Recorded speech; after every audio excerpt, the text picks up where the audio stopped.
l'histoire secrète de la philosophie, c'est le philosophie. Aujourd'hui, je vais vous parler de Rousseau. C'est le dernier philosophe dont je traite dans mon livre qui est Le siècle des ténèbres. Et il représente, après Voltaire, le deuxième des pires philosophes des ténèbres. Je vais commencer par citer simplement une phrase du contrat social qui dit tout. L'État, à l'égard de ses membres, est maître de tous leurs biens par le contrat social, qui dans l'État sert de base à tous les droits. Donc le deuxième grand ancêtre des droits de l'homme considère que tous les droits des humains appartiennent à l'État. C'est ce que nous vivons. Aujourd'hui, l'État décide pour nous, politiquement, et l'État décide de nos biens, puisque finalement, la France, notamment, est tombée dans le socialisme depuis 1981, et qu'elle l'est toujours, puisque la moitié du gouvernement actuel est composée de socialistes, avis aux personnes dites de droite qui seraient susceptibles de voter pour un petit despote.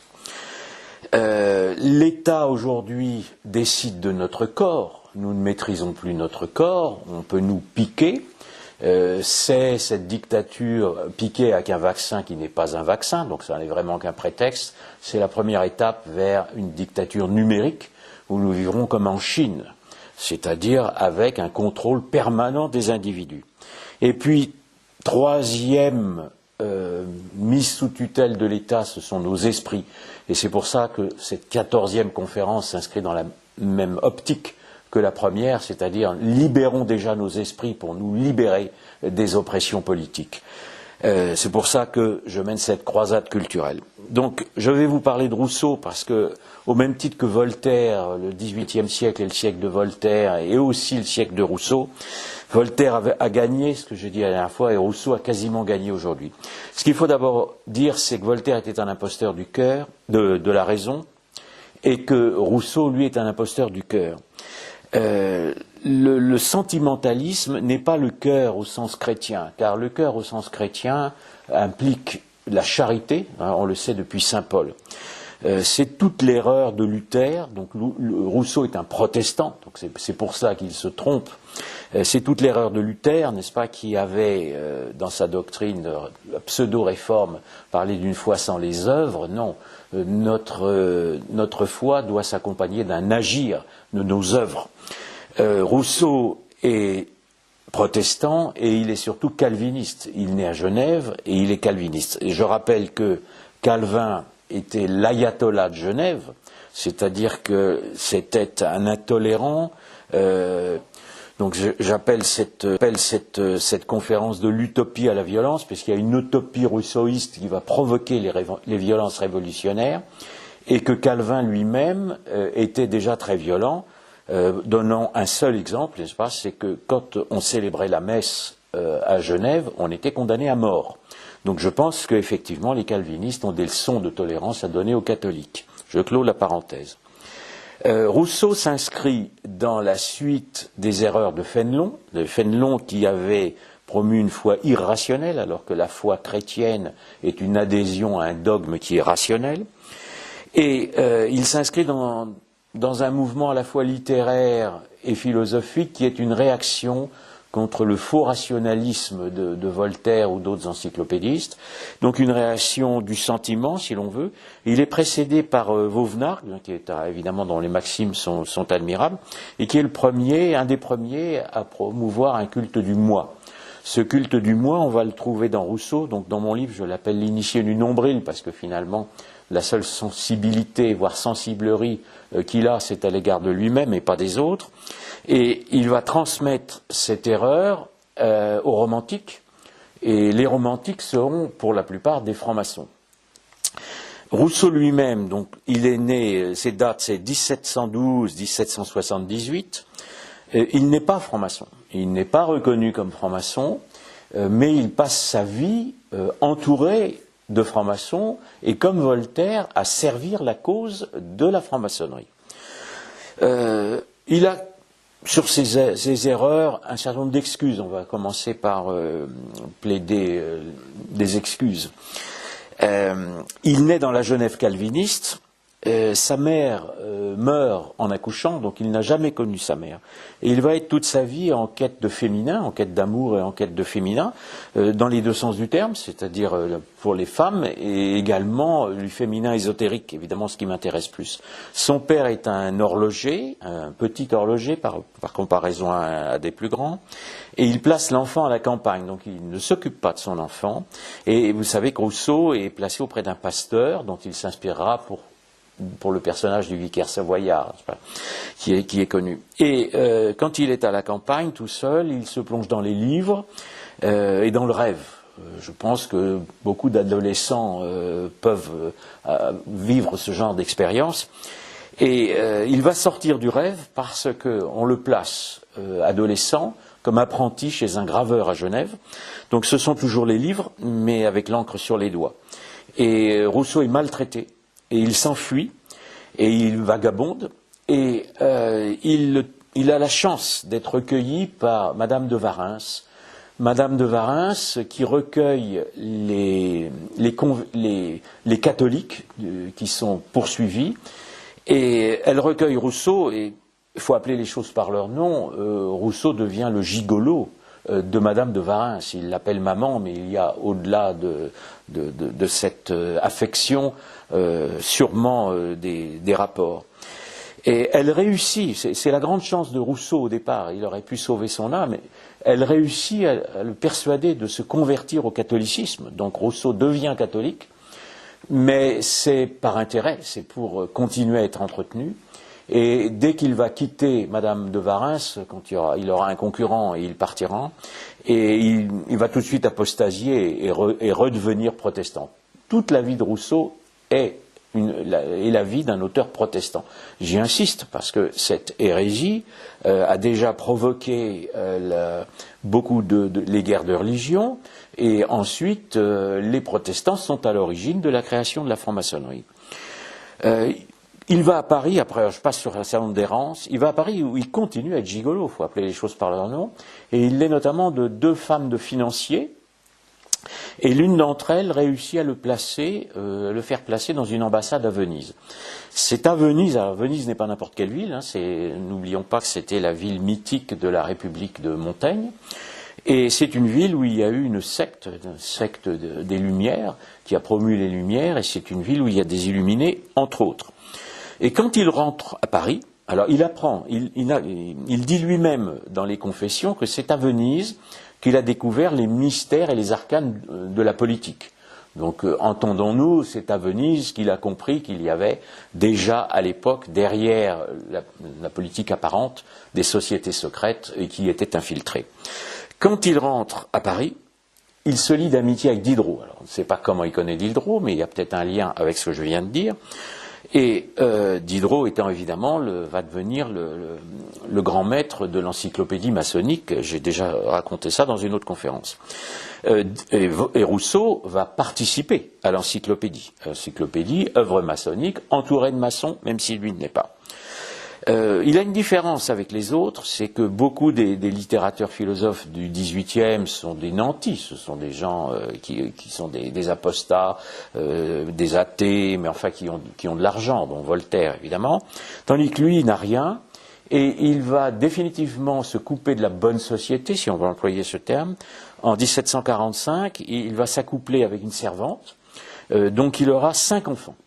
Et ces 5 enfants, il va les placer aux enfants trouvés, n'est-ce pas, c'est connu. Donc Rousseau, qui a souffert, qui avait des excuses, qui a souffert dans son enfance de ne pas avoir de mère, de ne pas être élevé par son père, va se montrer lui-même un père indigne, puisqu'il abandonne ses enfants. Et je pense que la souffrance qu'il avait subie n'excuse pas celle qu'il a fait subir à ses enfants. Je continue sa carrière, parce qu'en fait, ce qui l'anime, c'est l'ambition. Donc, il sacrifie ses enfants à son ambition. En 1749, c'est le fameux épisode de l'illumination de Vincennes. Diderot est emprisonné et Rousseau lui-même raconte qu'il a été illuminé par Diderot. Illuminé, question, l'a-t-il été à Venise avant Diderot. Diderot est-il apte à illuminer? De quelle illumination s'agit-il? Personne ne le sait. Mais en 1750, il écrit un premier discours qui va le rendre célèbre. C'est le discours sur les sciences et les arts. Les arts, il s'y connaît, les sciences, il n'y connaît rien. Et les sciences sont aussi un des termes qui sont employés par la franc-maçonnerie pour cacher les doctrines ésotériques. On revendiquait la paternité des idées de Rousseau. Dans ce premier discours, des idées de Rousseau. Dans ce premier discours, Rousseau reprend déjà l'utopie, la première grande utopie, n'est-ce pas, qui est celle de l'homme qu'on avait déjà dans Erasme, qui a parcouru le temps, et qui est l'utopie d'un homme qui serait bon par nature. Et il va y accoupler déjà le mythe du bon sauvage. Les sauvages ne sont pas bons, n'est-ce pas? Les sauvageons que nous subissons aujourd'hui montrent qu'on peut toujours être sauvage. Et donc l'utopie, dans toutes les époques, est une négation du réel, et l'utopie a toujours provoqué la violence.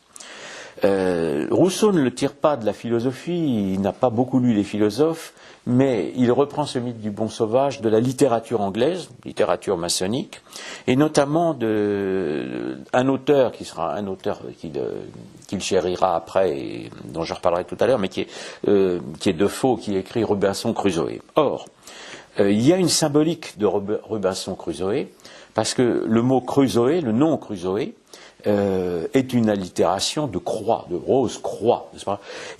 Defoe est un littérateur rosicrucien, qui écrira d'ailleurs, parce que je n'invente pas évidemment, une histoire du diable. Donc quand j'ai dit que les Rose-Croix ou Rosicruciens étaient diaboliques, Defoe écrit une histoire du diable. Et il écrit aussi un traité de la magie. Donc la magie, le diable, on est toujours dans la même logique de la théosophie, de tout ce dont on parlait. Il y a une symbolique dans Robinson Crusoe qui est très actuelle. Robinson, c'est un occidental, un homme blanc, qui est perdu sur une île, donc il n'est plus dans sa civilisation, il renie d'ailleurs sa civilisation. L'île, c'est l'île d'Utopie, c'est pas, qui avait été envisagée par Thomas More sans qu'il la souhaite. C'est une utopie une île dans laquelle on vit une sorte de communisme, et on vit déjà un multiculturalisme, puisque l'AMI initiatique, évidemment, qui s'appelle Vendredi. N'oublions pas que les Rose-Croix s'inspirent de l'ésotérisme musulman et de la Kabbale, et que sont œcuméniques avec les musulmans, comme déjà d'ailleurs à l'époque les loges maçonniques, et que l'ami de Robinson s'appelle Vendredi, et il ne s'appelle pas Dimanche. Après ce premier discours, Rousseau en écrit un second en 1755, qui est peut-être encore plus célèbre, le discours sur l'origine de l'inégalité. Il l'écrit où? Il l'écrit à Saint-Germain-en-Laye, c'est-à-dire là où il y a le camp des loges, là où se sont réfugiés depuis Tresset, là où sont aussi maintenant les hauts gradés des illuminés. 1755, les premières sectes d'illuminés seront de 1760. Rousseau est un ancêtre des illuminés. Y a-t-il déjà des illuminés? Y a-t-il déjà des sectes? En fait-il partie? La question doit être posée, même s'il n'y a pas de réponse. Il pense là que il écrit dans ce discours que l'homme est libre de par sa nature, donc l'homme primitif est libre, ce qui évidemment est une utopie totale, et il accuse de la perte de la liberté et de la perte de l'égalité la propriété. Ça serait à cause du droit de propriété que l'homme perdrait sa liberté. Rousseau est l'ancêtre officiel du socialisme, lui aussi qui a dégénéré dans la violence. Et je rappelle d'ailleurs que Calvin est l'ancêtre officiellement des deux formes de démocratie moderne, la libérale, c'est-à-dire la démagogique, et la socialiste. Voilà. Rousseau, après ce discours, alors qu'il lui n'est pas primé, parce que comme il s'attaque à l'argent, d'ailleurs il rompt avec Voltaire, qui appréciait qu'on s'attaque à la société chrétienne, mais nullement à l'argent, et Rousseau est à Genève, dans le paradis calviniste, et il doit quitter Genève, puisque Voltaire lance une véritable fatwa contre lui. Il se réfugie en Angleterre, auprès d'un libéral, auprès de Hume, qui est un grand philosophe libéral, et qui est aussi probablement un initié écossais. Ça ne se passe pas très bien. Bon, Rousseau est sûrement insupportable. Il y a peut-être aussi des problèmes d'argent. Et Rousseau rentre en France, qu'il appelle le monde des esclaves, et il y vit librement, et il y écrit librement. Il se réfugie à Montmorency, où il est d'abord recueilli par Madame d'Épinay, donc encore cette quête de féminin, et Madame d'Épinay va finir par se fâcher avec lui parce qu'elle a un salon dans lequel tous les philosophes, évidemment, lui disent le plus grand mal de Rousseau. Et il va être recueilli par Montmorency. Or, tous les Montmorency, qui étaient du camp protestant déjà contre Richelieu, sont des francs-maçons. Le Montmorency qui recueille Rousseau n'est pas reconnu comme franc-maçon, mais dans les successeurs, il y aura un autre Montmorency-Luxembourg, puisque lui est duc de Luxembourg. Le Montmorency-Luxembourg sera l'adjoint, pour ne pas dire celui qui fait tout au Grand Orient, quand le duc de Chartres, à Orléans, les Montmorency sont du camp Orléans, quand le duc d'Orléans sera un grand maître potiche du Grand Orient à partir des années 1772.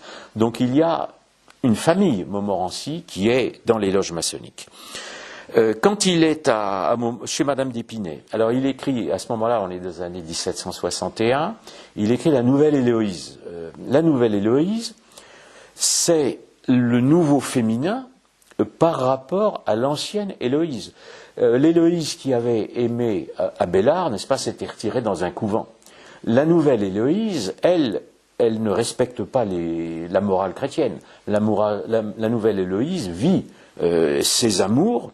Elle est amoureuse de Saint-Preux qui est Rousseau lui-même, il s'identifie au personnage, et qui est qui rompt, dans la Nouvelle Héloïse, Saint-Preux et Héloïse rompent avec les mœurs chrétiennes.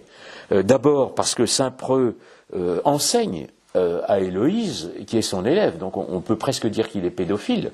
Rousseau commence à vieillir, et après avoir été gigolo de dames plus âgées, s'intéresse à des femmes plus jeunes. Ensuite, il fait un certain nombre d'apologies dans ce livre, des amours libres évidemment, mais aussi du suicide. C'est une des premières fois en littérature que l'on fait une apologie du suicide.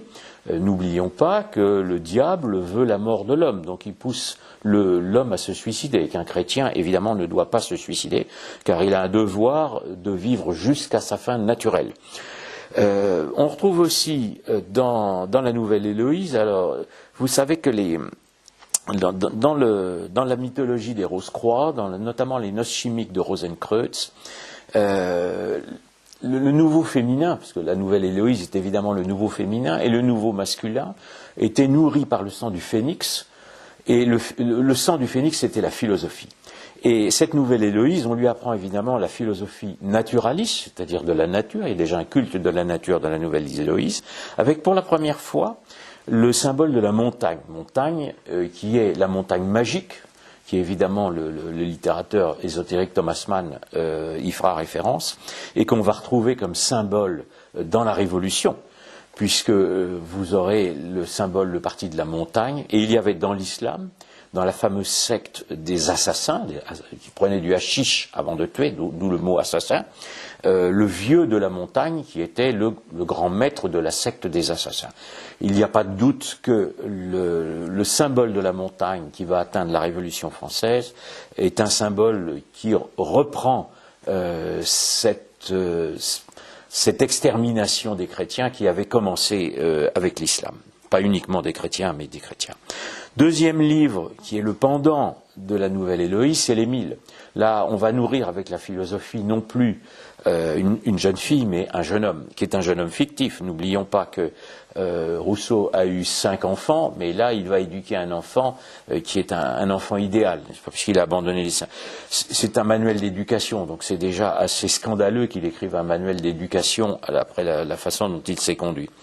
Ce qui est très intéressant dans l'Émile, c'est que tout ce qui est prôné dans l'Émile, c'est l'enseignement d'aujourd'hui. Parce qu'il y a déjà qui est avec le gauchisme, ce qu'on appelle l'enseignement non cognitif, c'est-à-dire la table rase de la culture, qui permet d'embrigader les enfants pour la Révolution. C'est ce que veut Rousseau. Donc les enfants l'Émile n'a pas le droit de lire, on ne lit plus, sauf trois livres. Robinson Crusoe, dont j'ai déjà parlé, Fénelon, donc c'est l'apologie, l'amour du genre humain, on est déjà dans le cosmopolitisme avec Fénelon, et Plutarque. Plutarque, c'était un initié égyptien qui avait déjà inspiré un certain nombre d'humanistes. Donc voilà la restriction qui reste à l'absence de culture. Le but, c'est de faire table rase, n'est-ce pas, du passé, c'est-à-dire de l'Occident, de tout le passé occidental, toute la culture occidentale, et évidemment du catholicisme. Il y a un personnage qui ressort dans l'Émile, qui est aussi d'une actualité totale, c'est le fameux vicaire savoyard. Alors ce vicaire savoyard va reprendre un certain nombre des errements humanistes, des errements de Voltaire, et va en fait pour Rousseau va reprendre ce mythe, cette erreur, n'est-ce pas? Rousseau va reprendre ce mythe, cette erreur, n'est-ce pas, du relativisme qui n'existe pas en matière religieuse. À propos des révélations, des religions révélées. Des religions révélées. Leur révélation ne faut que dégrader Dieu en lui donnant les passions humaines. Loin de l'éclaircir les notions du grand être, le grand être, je vois que les dogmes particuliers les embrouillent. Deux remarques. La première, le grand être. Il va s'agir évidemment de l'être suprême, qui était déjà dans la philosophie judéo-musulmane et qu'on va retrouver avec Robespierre.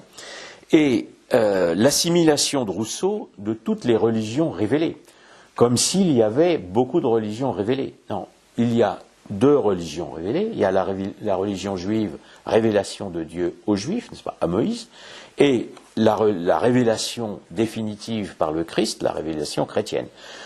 Point final. Quand on est chrétien, tout est révélé par le Christ. Il n'y a pas de révélation après le Christ.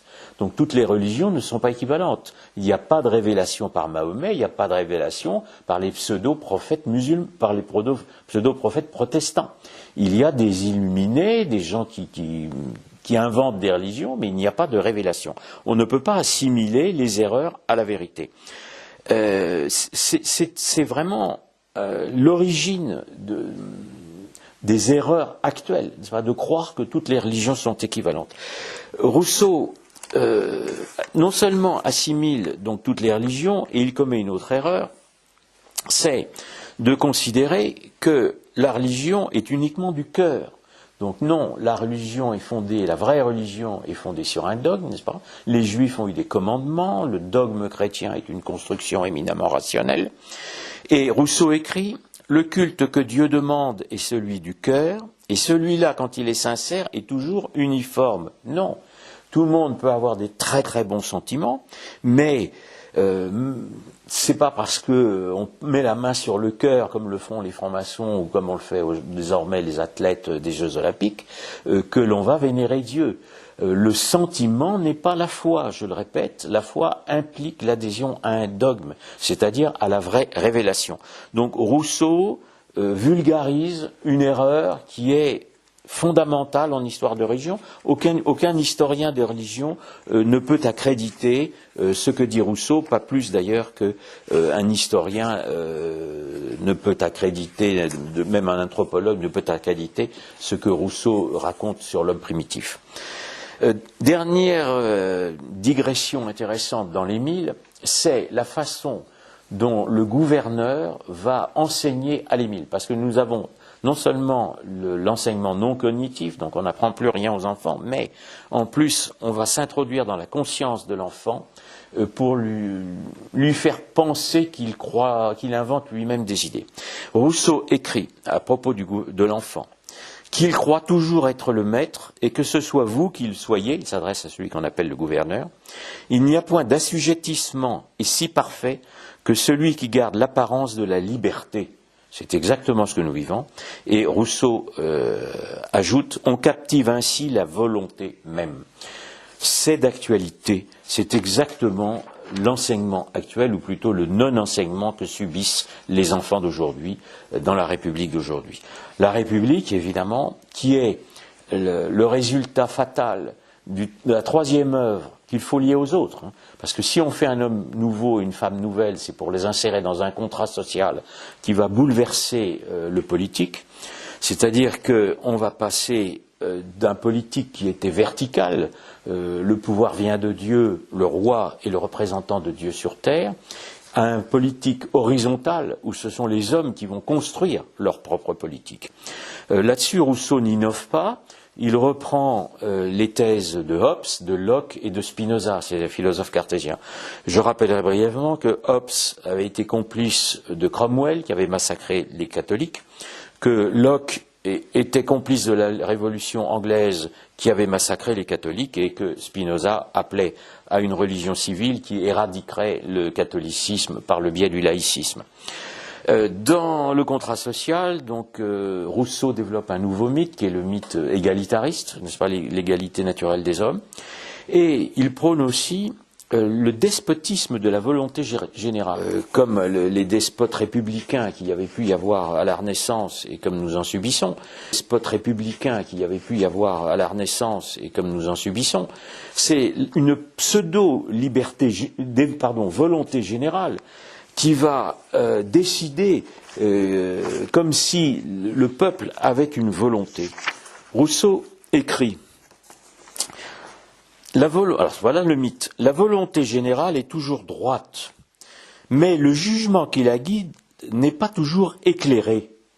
Donc, il faut quand même éclairer la volonté générale. Et il ajoute, que ce soit pour le particulier ou le public, tous ont également besoin de guides pour apprendre au peuple à connaître ce qu'il veut. Donc en vérité, ce n'est pas la volonté générale qui va s'exprimer, mais le peuple va devenir l'écho de la voix de ses maîtres. C'est ce qui se passe aujourd'hui. Il faut que le peuple vote pour qui on lui dit de voter, n'est-ce pas ? Voilà l'actualité de Rousseau, voilà toute l'utopie. Deuxième digression que l'on peut faire, c'est que Léros-Croix, Andrea et Francis Bacon, quand dans sa Nouvelle Atlantide, demandaient qu'une république soit créée, mais qu'elle soit dirigée en secret par ce qu'ils appelaient la maison de Salomon, c'est-à-dire par ce que va devenir la franc-maçonnerie, laquelle va également donner forme son dernier disciple, qui sera Bernardin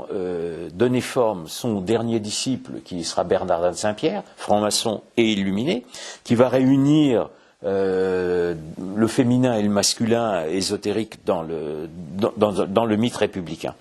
Et il va réussir l'union des illuminés qui provoqueront la révolution. Parce que le problème, c'est que les guides, évidemment, pour ceux qui doivent guider le peuple, ce seront les francs-maçons, dans la maçonnerie libérale, mais qu'il y a eu des guides dans l'histoire qui se sont conduits d'une façon très différente.